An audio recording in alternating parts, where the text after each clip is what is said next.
Friends, welcome to our channel. ముందుగా మనం వీడియోలోకి వెళ్లే ముందు ఫ్రెండ్స్, ఇంతవరకు మీరు మన ఛానల్ని ఆదరిస్తూ వచ్చిన రీతిని బట్టి సంతోషిస్తున్నాను. ఈ వీడియోలోకి వెళ్లే ముందు ఈ ఛానల్ని సబ్స్క్రైబ్ చేయండి మరియు లైక్ చేసి షేర్ చేయవలసిందిగా రిక్వెస్ట్ చేస్తున్నాను. ఈ నూతన సంవత్సరంలో ఎన్జిఓ సంఘ రాష్ట్ర అధ్యక్షులు కేవి శివారెడ్డి గారు, నూతన ప్రధాన కార్యదర్శి ఏ విద్యాసాగర్ గారు, జాక్ సెక్రటరీ జనరల్ యూటీఎఫ్ కార్యదర్శి ప్రసాద్ గారి ఆధ్వర్యంలో ముఖ్యమంత్రి చంద్రబాబు నాయుడు గారిని కలవడం జరిగింది.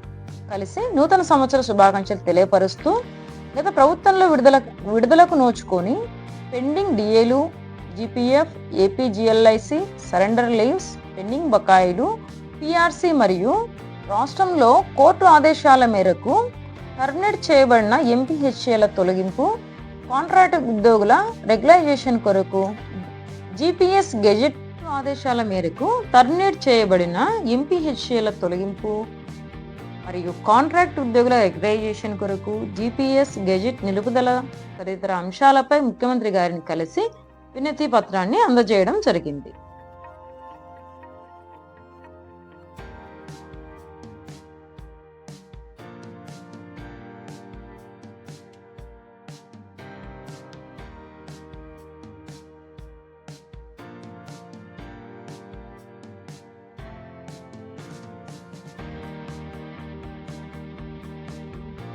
Friends, thank you for watching this video.